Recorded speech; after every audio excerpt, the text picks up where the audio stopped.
Renungan Harian Suara Alfa Omega, hari Sabtu 10 September 2022. 1 Raja-Raja 8 ayat 57. Kiranya Tuhan Allah kita menyertai kita sebagaimana Ia telah menyertai nenek moyang kita. Janganlah Ia meninggalkan kita dan janganlah Ia membuangkan kita. Firman Tuhan menegaskan bahwa tangan Tuhan tidak kurang panjang untuk menyelamatkan dan pendengarannya tidak kurang tajam untuk mendengar. Ini menunjukkan penyertaan Tuhan sempurna dalam hidup kita. Namun, yang menjadi pemisah hubungan antara Tuhan dan manusia adalah dosa. Justru hal inilah yang seringkali tidak kita sadari. Sejak dari mulanya, Tuhan tidak pernah meninggalkan kita. Dia adalah Immanuel, Allah yang menyertai kita, dan penyertaannya itu sempurna.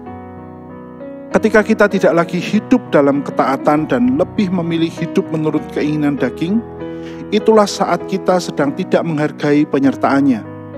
Ketika kita membenci orang lain dan tidak mau mengampuni, ketika kita berbohong, ketika kita mengabaikan jam-jam ibadah, malas berdoa, malas membaca firman Tuhan, ketika kita menutup mata terhadap orang yang miskin atau lemah, dan sebagainya.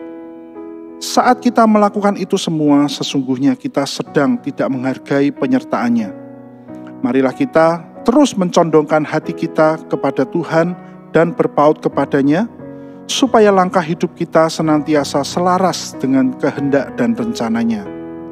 Hidup dalam kebenaran firman-Nya adalah tanda bahwa kita menghargai penyertaan Tuhan dalam hidup ini. Marilah kita berdoa. Ya Bapa, ampunilah kalau kami selama ini tidak menghargai penyertaan-Mu yang sempurna dalam hidup kami. Mulai saat ini kami mau senantiasa memusatkan hati kami hanya kepada-Mu dan hidup dalam kebenaran firman-Mu. Dalam nama Tuhan Yesus kami berdoa. Amin.